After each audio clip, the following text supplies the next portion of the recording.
parle culture. Cette fois-ci, Danielle Merca a pris sa plus belle plume, elle a déroulé son parchemin, puis elle a rejoint Alain dans un bled imaginaire. Ça aurait pu s'appeler les royaumes des mots, tout simplement en vrac et en prose. Chacun a fait un livre et c'est dans Gadiam réunionnais.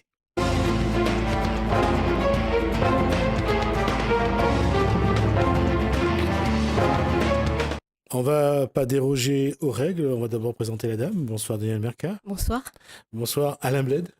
Bonsoir. Le bled n'était pas imaginaire finalement. Le bled, on me l'a souvent fait celle-là. Mais oui, je savais, mais je voulais être juste assez, je dirais, simple. En fait, quand j'étais petit, on me comparait au livre de grammaire, mais Oui, mes profs me demandaient c'est pas vous qui êtes de la famille de Bled, le livre de grammaire? Je disais oui quelquefois pour me faire bien voir. Mais une chance que vous n'êtes pas du côté du Maghreb, parce que là, on vous aurait envoyé dans n'importe quel bled. On va parler on rappelle que le 21 avril, donc, c'est acheter un livre pays. Et on présente, nous, à notre niveau, dans l'émission La Réunion est là, on présente les ouvrages qui sont écrits et édités à La Réunion. On reçoit 2 auteurs.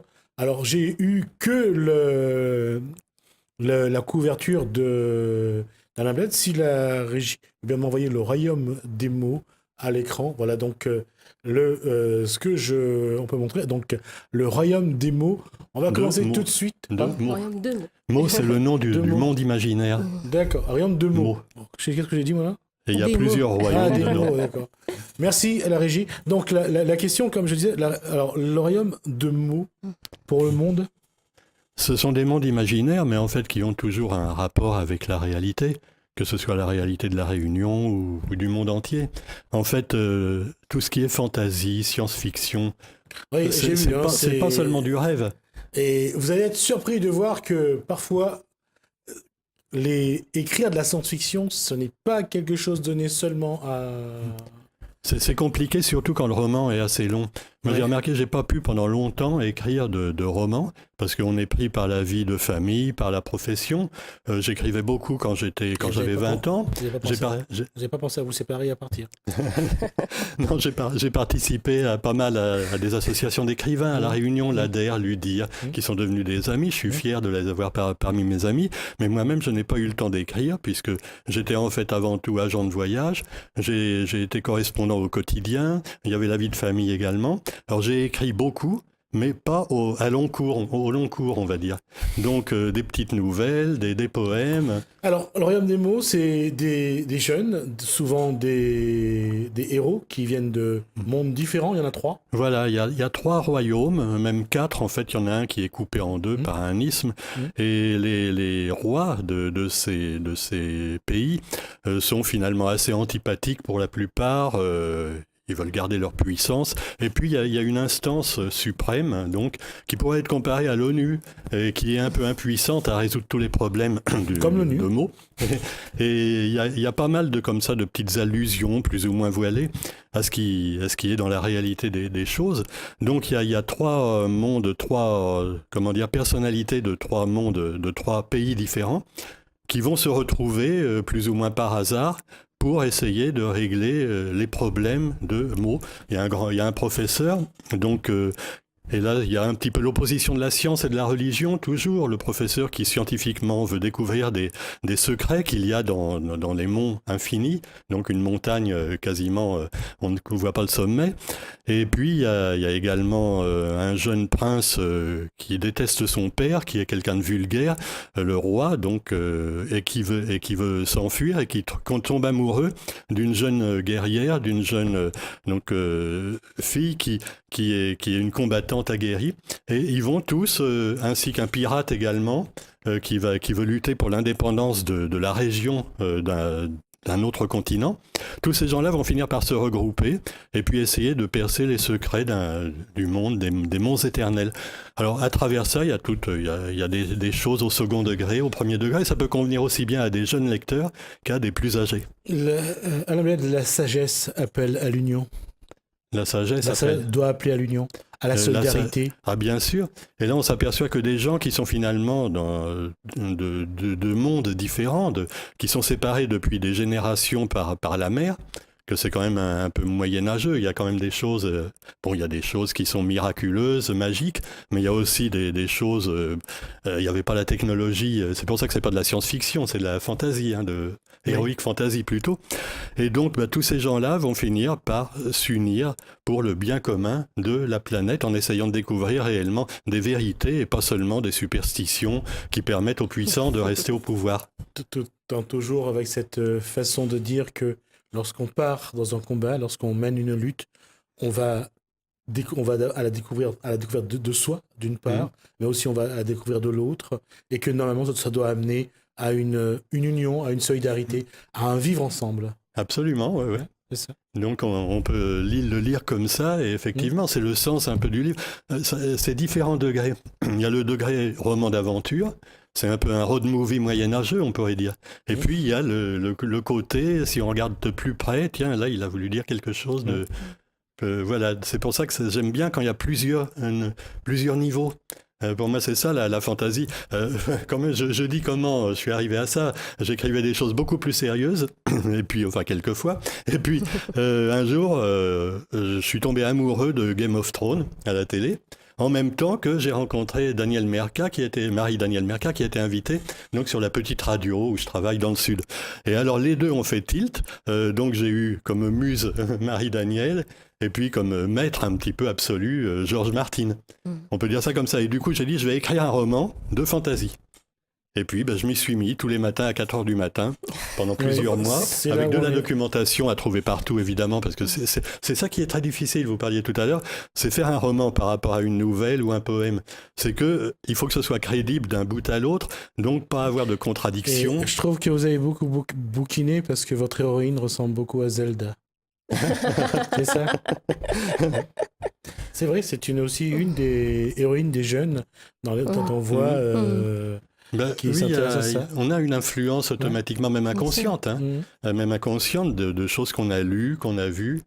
Et ça ressort effectivement, et c'est tout le travail de l'écrivain aussi, de mettre son imagination, et puis toutes les choses. C'est les personnages qui nous commandent après, c'est plus nous qui commandons les personnages. Souvent des écrivains. Mais c'est vrai qu'on se laisse porter.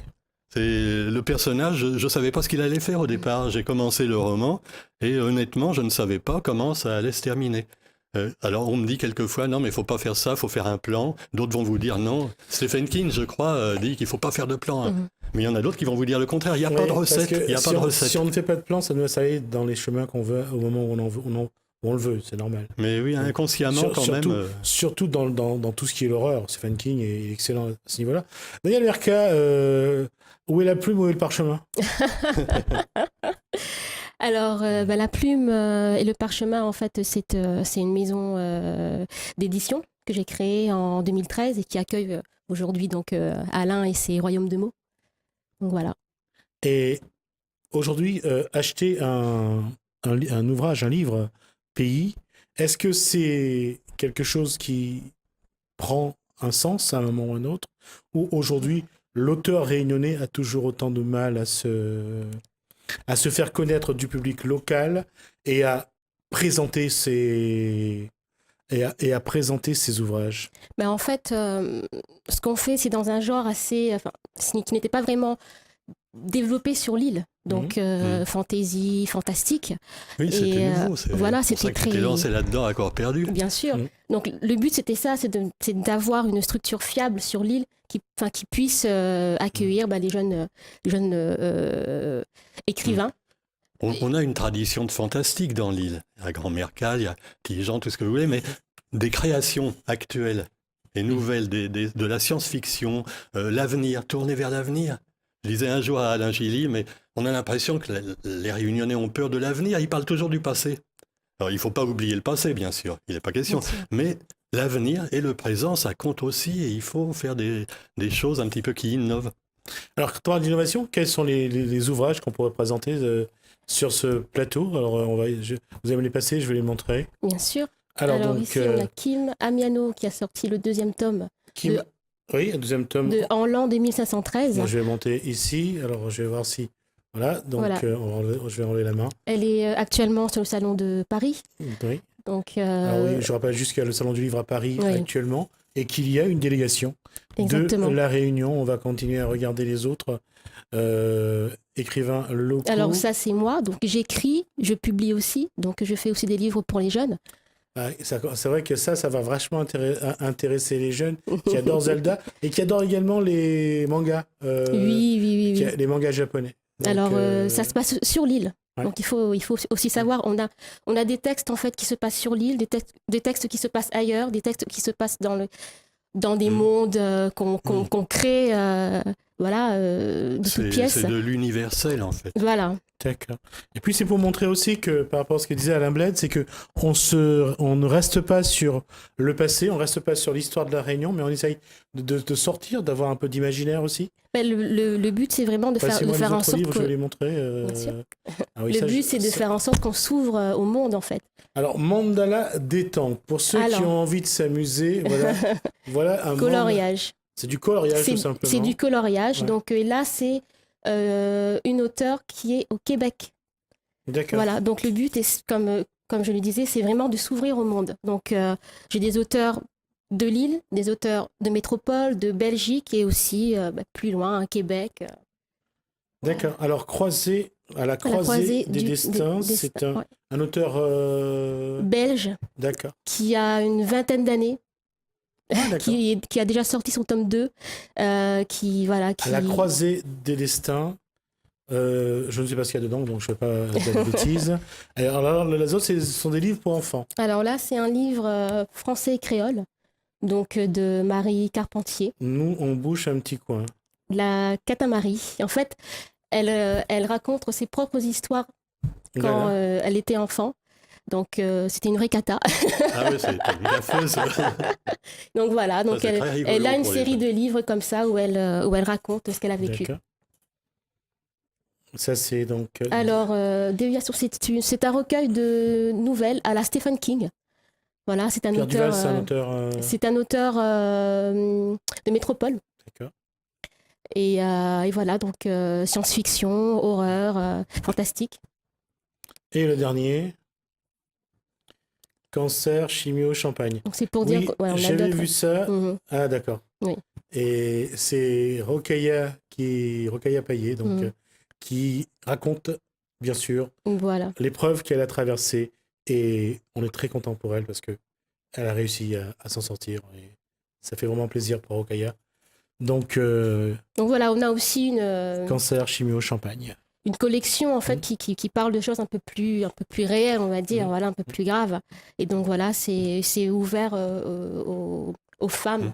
Aux femmes qui ont vraiment envie de s'exprimer. Là, on est parti sur le cancer. On aura aussi sur la violence, sur le viol, enfin plein de thèmes un peu plus... Voilà.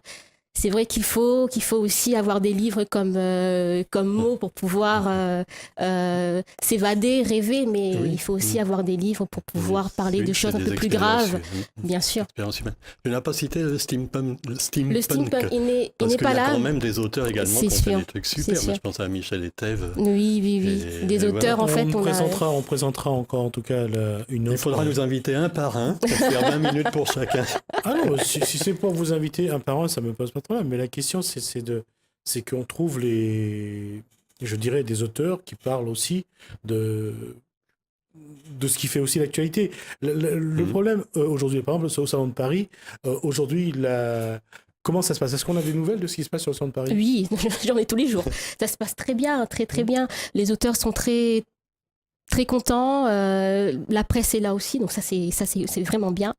Et il y a pas mal de ventes. C'est surtout en fait une histoire d'être là, de rencontrer les gens. C'est ça en fait, je pense.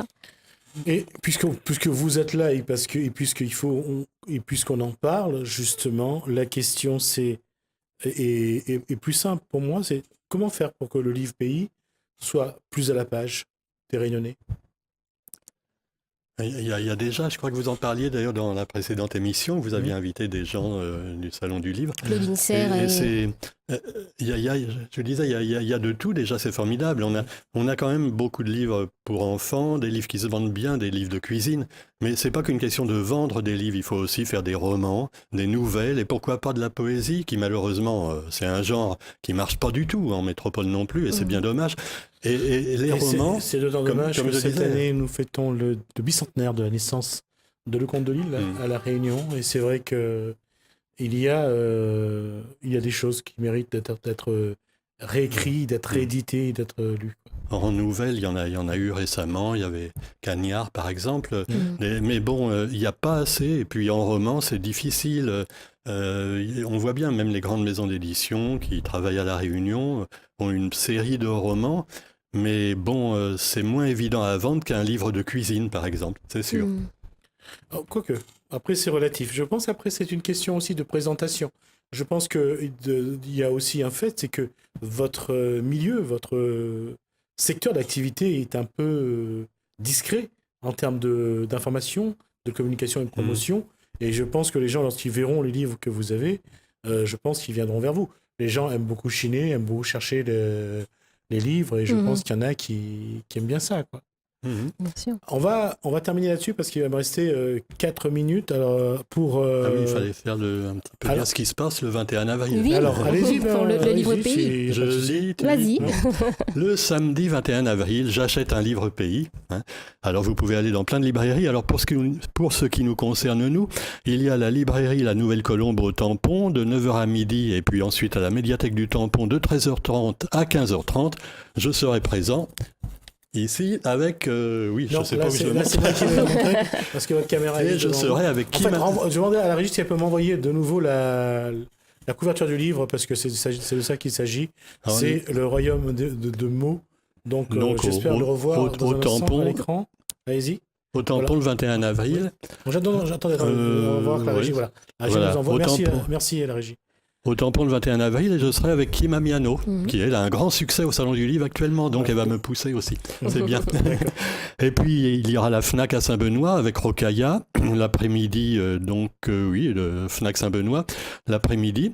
La Fnac de Saint-Pierre, Marie-Daniel, avec Nicolas donc également, qui a des livres à présenter. France Loisirs à Saint-Pierre, moi-même, Joël et Kim Amiano, de 16 à 18h. Et Johan aussi, qui sera là, donc c'est celui qui réalise... Qui a fait les couvertures de Rocailla et de mon livre.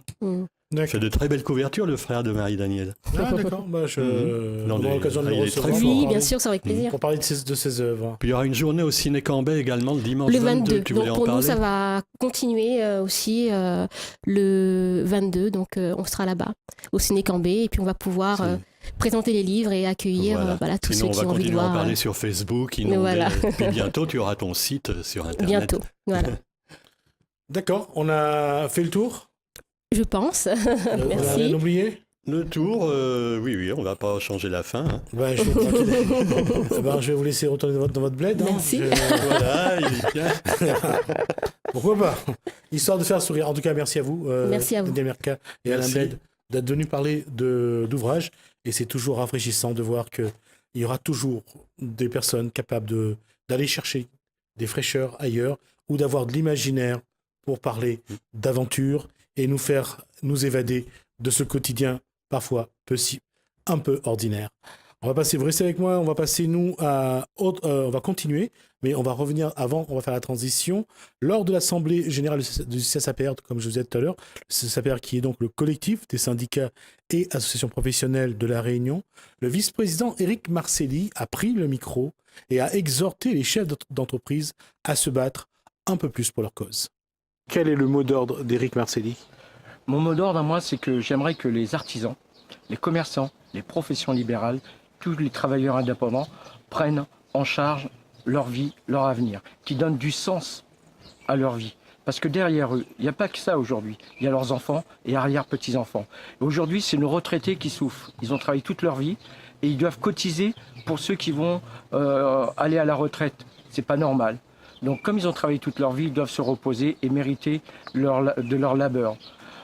Aujourd'hui, nous ne sommes pas conscients que ça sera notre tour demain.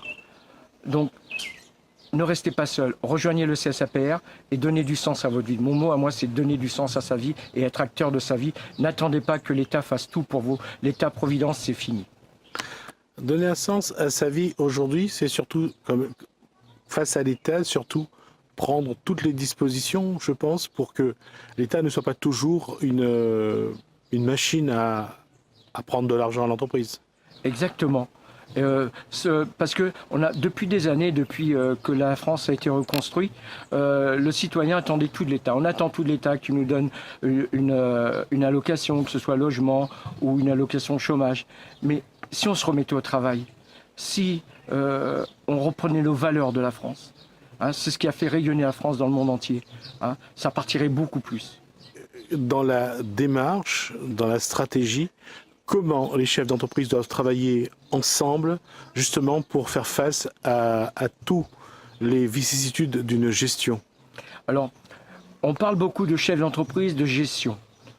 On nous a mis au travail, que ce soit dans le bâtiment, que ce soit dans l'auto-école, que ce soit en tant qu'infirmier, en tant que docteur, mais on ne nous a pas appris à être de véritables gestionnaires.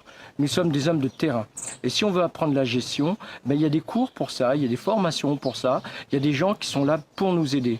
Et dans le CSAPR, il y a des gens qui accompagnent toutes les entreprises. Que ce soit de bâtiment, je le répète, de l'auto-école, de l'immobilier, que ce soit de l'électricien, on accompagne tout le monde. Il y a des gens qui sont spécialisés là-dedans.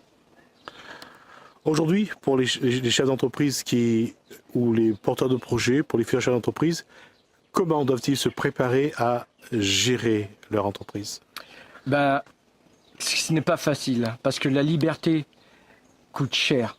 Ne pas dépendre de l'État coûte cher. Et ça, beaucoup de personnes ne sont pas préparées. On le voit actuellement avec beaucoup d'entreprises qui s'ouvrent et qui se ferment au bout de 2-3 ans. Donc il faut qu'ils soient conscients de ça, d'avoir les bonnes informations. Je suis désolé, on a des chambres consulaires qui sont là simplement des pompes à fric, mais pas pour former les gens, pas pour les conseiller comme il faut. On n'a pas les renseignements qu'il faut dans nos chambres consulaires. À quel partenaire aujourd'hui faut-il se fier? Est-ce que c'est d'abord la solidarité entre chefs d'entreprise ou il y a aujourd'hui des organismes qui peuvent accompagner les entreprises? Se fier, tout simplement, je dirais au CSAPR, parce qu'on oriente, on dirige nos chefs d'entreprise, on les accompagne dans leur vie de tous les jours, qui est le travail. Et s'il manque d'informations, il y a des personnes qui sont là pour répondre à toutes leurs questions, que ce soit la forme juridique de l'entreprise, que ce soit leur assurance, qu'elle soit décennale ou pour leur assurance voiture ou autre, on oriente les chefs d'entreprise. Selon la conseillère régionale Karine Nabeneza, ce proche de Didier Robert a un défaut. Elle n'est pas sûre que cet opposant représente vraiment la société civile à Saint-Leu. Là, ça devient politique. C'est politique.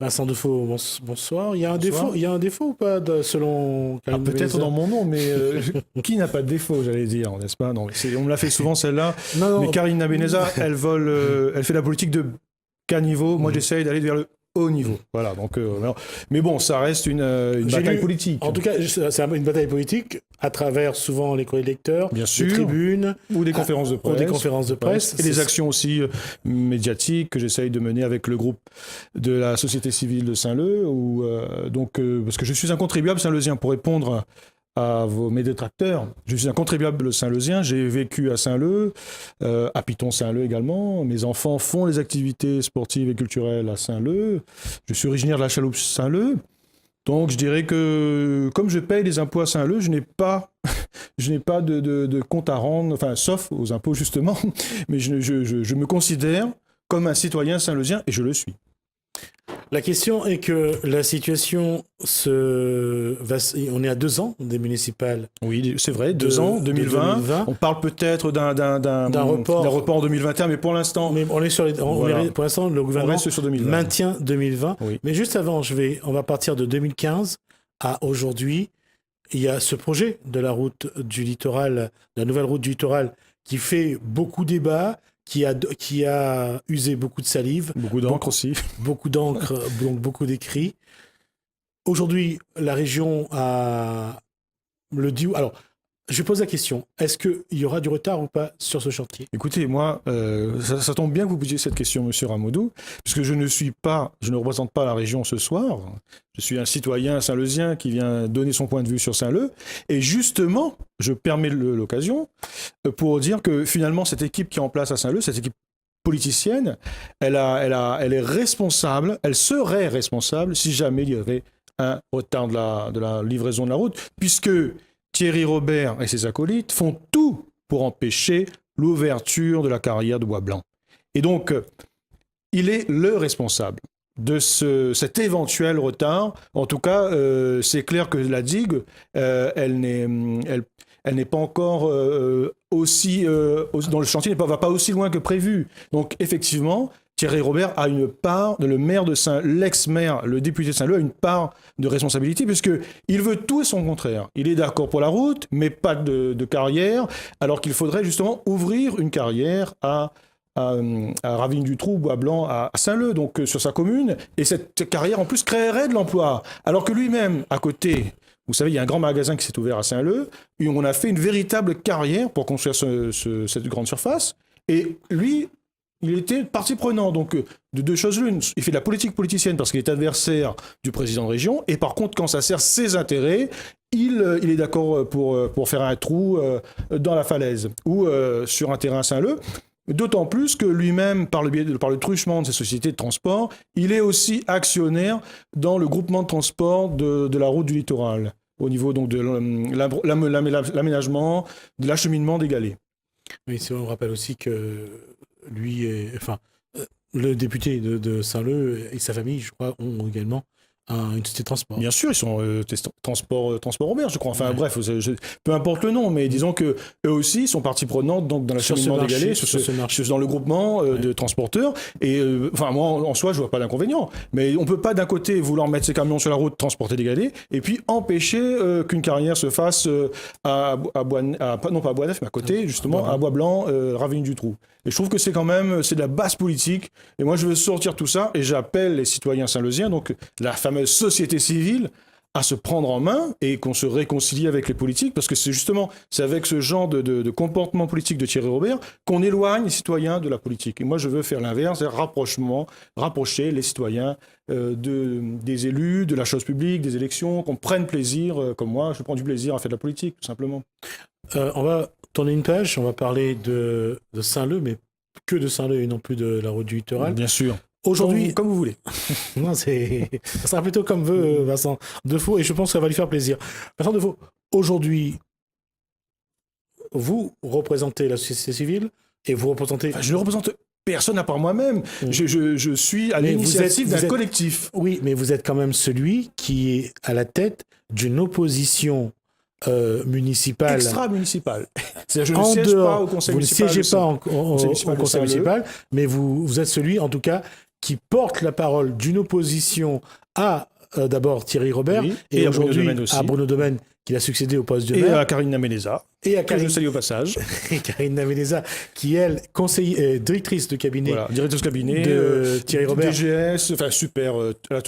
C'est quasiment le maire bis, si vous regardez bien l'organigramme, vous verrez. Et également, donc elle est conseillère régionale de l'opposition. Elle n'est plus dans la commission permanente depuis la réorganisation. Eh oui, mais c'est comme ça.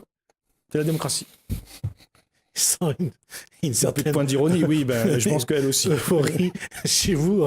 En tout cas, la question, Vincent Defaux, c'est quelle est votre place aujourd'hui sur l'échiquier politique à Saint-Leu ? Écoutez, à Saint-Leu, pendant longtemps, depuis que Thierry Robert était élu en 2008, et les années 2014, 2015, il n'y avait pas ou peu d'opposition. Enfin, je ne veux pas dire qu'il n'y avait rien, mais il n'y avait pas ou peu d'opposition. Et puis, moi, comme je suis, justement, comme je vous ai dit, contribuable saint-leuzien, je paye les impôts à Saint-Leu, je me suis dit que non, il n'y a pas que Thierry Robert qui a le droit de s'exprimer sur la télé, à la radio, et encore à la radio, sur Saint-Leu et sa commune. Non, tout ne va pas bien à Saint-Leu. Quand je pense, par exemple, au chantier de la médiathèque, du poste de police, qui ont énormément de retard, je me dis que je ne peux pas laisser dire des faussetés comme ça sur les médias. Donc, on a décidé avec un groupe d'amis, un groupe de citoyens saint-leuziens qui sont engagés dans la vie associative, par exemple, on a décidé de se lancer et de créer donc ce fameux collectif de la société civile. C'est-à-dire qu'on n'est pas un parti politique, je ne représente pas un parti politique à Saint-Leu, mais j'essaye de porter l'opposition, parce qu'on voit bien le rapport de la Chambre régionale des comptes a été clair, a été vif dans son expression, et Saint-Leu n'est pas une commune bien gérée. Moi, je conteste la bonne gouvernance de la ville de Saint-Leu. En tout cas, il y a eu le communiqué de Vincent Defaux concernant ce rapport de la CRC, la Commission régionale des comptes, en disant que la Commission régionale des comptes, la Chambre régionale des comptes met en avant une mauvaise gestion. Oui. Il y a eu le communiqué de la mairie de Saint-Leu mettant en avant les points positifs selon eux. C'est une réécriture de l'histoire, mais vous savez, c'est un système que d'autres ont connu à l'époque des soviétiques, par exemple. C'est faire parler les chiffres. Oui, voilà, on peut dire ce qu'on veut, on peut faire dire ce qu'on veut aux chiffres. Mais nous, tout ce que l'association, on n'est pas association, on est un collectif, tout ce que la société civile avait pointé du doigt, c'est-à-dire comme la dette, le manque de trésorerie de la commune qui ne paye pas ses fournisseurs, par exemple. On avait le retard dans les chantiers. Tout cela, nous l'avons dit. Et donc la mauvaise gestion, globalement, la malgouvernance de cette ville, finalement, elle a été pointée du doigt, comme nous l'avons dit, en avance au sein de la société civile de Saint-Leu. Et la Chambre régionale des comptes, qui sont les magistrats quand même zélés, ils ont prouvé que ce que nous disions est vrai. Et on ne sommes pas... La société civile n'est pas l'inspiratrice de ce rapport. Oui. Ces fonctionnaires, ces hauts magistrats, qui ont pondu, excusez-moi l'expression, ce rapport, qui prouvent que c'est la mauvaise gouvernance à Saint-Leu. Et nous, on estime, en tant que citoyen de Saint-Leu, en tant que contribuable, qu'il faut un changement. Mais pour ça, donc, on reste dans la partie démocratique, le débat d'idées. Et face à ça, nous trouvons justement que l'équipe en place, elle utilise de mauvais arguments, elle sort des chiffres comme ça, elle les réinterprète à leur façon. Pour nous, c'est pas très fin et ça ne reflète pas la réalité. D'accord. Alors, ça, c'est un constat. Aujourd'hui, je reviens sur ma question. Oui. Vous êtes la voix de l'opposition. Une des voix, on va dire. Parce que j'entends pas incarner l'opposition. Je suis une des voix et j'entends par contre avoir toute ma place. Ça, c'est vrai. Ça, c'est vrai. Je ne dis pas que vous êtes le seul, mais pour l'instant, c'est le seul qu'on entend. Je suis ravi de l'entendre, mais j'espère que d'autres arriveront aussi dans le débat et pèseront pour que les choses changent à Saint-Leu. C'est-à-dire qu'aujourd'hui, j'ai l'impression que... Est-ce que vous vous êtes rendu compte qu'à un moment donné, vous vous êtes mis dans une situation où vous incarnez l'opposition à Thierry Robert à Saint-Leu? Oui. Est-ce que vous vous êtes rendu compte qu'à 2 ans des municipales, dont au moins à 2 ans des municipales de 2020, vous êtes celui qui pourrait être la tête de liste de l'opposition à Thierry Robert? Écoutez, vous me donnez des idées, monsieur Rameau. C'est ça. En plus, vous me donnez des idées. Tant que je vais vous payer ma tête. Je ne paye pas de votre tête, simplement je dis que je prendrai toute ma part. D'accord. Je prendrai toute ma part.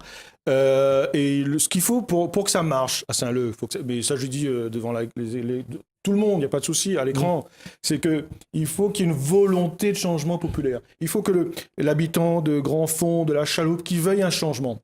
Si ces conditions ne sont pas réunies pour une volonté de changement, une dynamique, ça ne se fera pas. D'accord. Et aujourd'hui, moi, modestement, à ma place et à ma juste place, j'essaye de porter ces conditions d'un changement. Et je pense qu'elles vont arriver, ces conditions de changement. Mais on n'en est pas encore là, et je prendrai toute ma place, et je ne vais pas aujourd'hui dire, voilà, je serai à telle place demain en 2020, mais par contre, ce qui est clair, c'est que je prendrai toute ma place, et que j'interviendrai dans le débat, et je porterai le changement à Saint-Leu. Parce que, vous savez, moi, ce qui me donne cette envie aussi de changer, c'est que j'ai vu depuis 2016, 2017, comment ça s'est passé aux élections nationales, présidentielles législatives, où il y avait une volonté, et je ne l'avais pas mesuré, cette volonté de changement, ce que Mélenchon appelle le dégagisme. Et je crois qu'à Saint-Leu, c'est la même chose. On va être dans une vague déferlante où tout le monde, à La Réunion globalement, il y aura beaucoup d'équipes qui vont être balayées. Ce qui veut dire, alors ça implique 2 choses. Un, que déjà sur le terrain, vous êtes en train de faire un travail de fourmi, pour aller à la rencontre des gens, pour savoir, les citoyens, les collectifs, associations. Pour savoir un petit peu quel est leur état d'esprit. Oui. Est-ce qu'ils sont dans cette démarche où vous vous êtes inscrit? Alors globalement, il y a un mécontentement, une forme de rejet de l'équipe actuelle. L'équipe actuelle qui conserve son électorat, elle a son électorat, mais beaucoup de gens aujourd'hui, il faut être honnête, sont mécontents mais ne veulent plus voter. Parce qu'ils estiment que pour voter pour une nouvelle équipe, il faut que cette équipe soit crédible et qu'elle incarne un changement. Si c'est pour mettre des personnes qui n'ont pas forcément fait leurs preuves ou qui sont un petit peu décriées, ça ne pourra pas aller très loin. Donc il faut vraiment un renouvellement complet. Et moi j'appelle de mes voeux justement ce renouvellement. Aujourd'hui on fait, vous savez, les 15 ans de la décentralisation, le Raffarin. à qui je rends hommage d'ailleurs. On va juste rappeler que c'est la troisième décentralisation et date donc de 2003. 2003, on fait les 15 ans le 29 mars. Et moi, je rends hommage à Jean-Pierre Raffarin, puisque justement, ce Premier ministre a pu faire émerger des pouvoirs locaux, des pouvoirs surtout régionaux et aussi municipaux. Oui, mais il faut que surtout, voilà, ça a renforcé surtout la région essentiellement. Mais il faut aussi que localement, les citoyens se prennent en main et que dans les mairies, on arrive à un changement qui soit démocratique et qu'on passe à autre chose dans notre vie. Puisqu'on est quand même à peut-être un tournant 2020, je crois. 2 fois 20, c'est le tournant. Il faut changer les choses à Saint-Leu et à La Réunion en général. Et moi, comme je dis, j'aurai tout de ma part. Et je pense bien que dans l'ensemble de la commune et à La Réunion en général, les citoyens vont se réveiller pour changer les choses. Et dans un sens où les citoyens prennent leurs responsabilités, prennent part au débat public. Aujourd'hui, j'ai l'impression ils attendent beaucoup, ils sont mécontents, mais ils attendent. Non, à un moment donné, il faut agir. D'où ma question. Il y a du talent à La Réunion, on le sait, il y a des compétences. Oui. Mais est-ce que ces talents, est-ce que ces compétences ont envie de s'engager dans une équipe politique, par exemple avec Vincent Defaux à Saint-Leu? Est-ce que autour de Vincent Defaux, aujourd'hui, il y a une équipe de gens capables, de gens compétents, qui veut vraiment apporter quelque chose? Oui, je pense qu'autour de moi, il y a une équipe, il y a des gens qui sont plutôt issus du monde associatif, des écologistes, comme moi, des militants, on va dire civiques, des droits civiques, qui s'engagent, qui ont envie que les choses avancent dans leur commune. Et par contre, on n'en est pas aujourd'hui à la constitutionnaliste. Pour l'instant, c'est le collectif de la société civile où des gens osent s'exprimer, parce qu'on est rendu à là, Saint-Leu. Ce que j'ai du mal à admettre, en fait, c'est que dans beaucoup de communes d'ailleurs, le fait de critiquer l'équipe en place à la mairie, beaucoup de gens ont peur. C'est pas normal.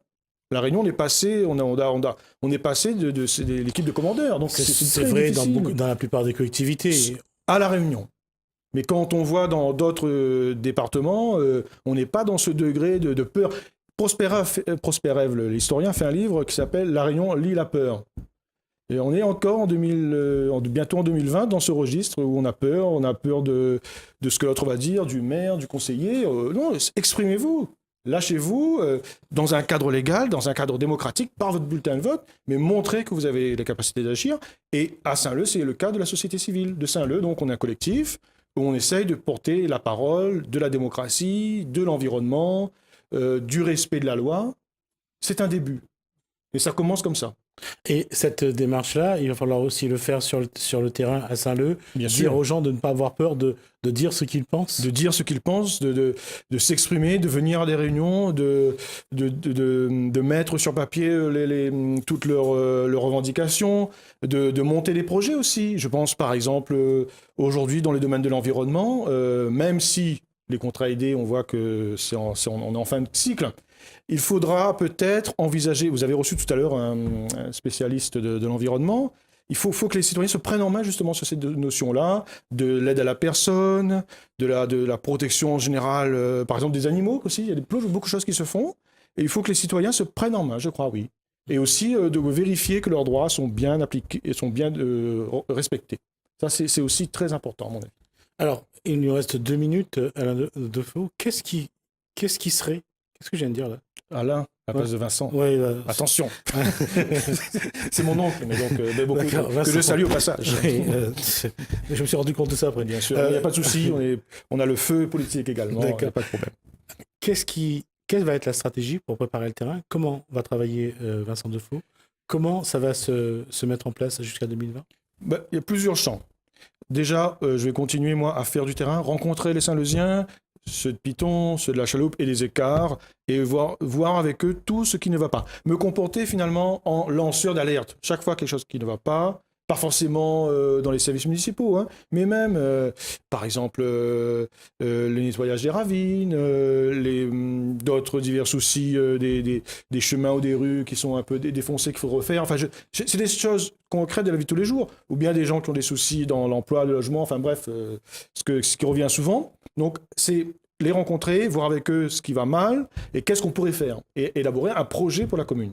Et bien sûr, je continuerai aussi à travailler sur, comme j'ai dit tout à l'heure, lanceur d'alerte, le deuxième champ, la communication. C'est-à-dire qu'à un moment donné aussi, il faut donner toujours une réponse à la mairie en place, qui pendant longtemps a cru qu'elle était la seule à causer. Non, il y a aussi des opposants et ces opposants doivent s'exprimer. Et puis j'invite aussi les autres opposants qui existent, je sais, à entrer dans le concert, à s'exprimer et qu'on puisse travailler ensemble. Parce que c'est dans le rassemblement qu'on gagne.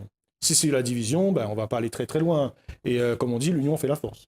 Merci Vincent Defaux. En tout cas, je rappelle donc que vous êtes dans un collectif de société civile à Saint-Leu et que vous êtes donc actuellement le lanceur d'alerte en ce qui concerne la gestion municipale et bien sûr la politique menée par le député de La Réunion, Thierry Robert.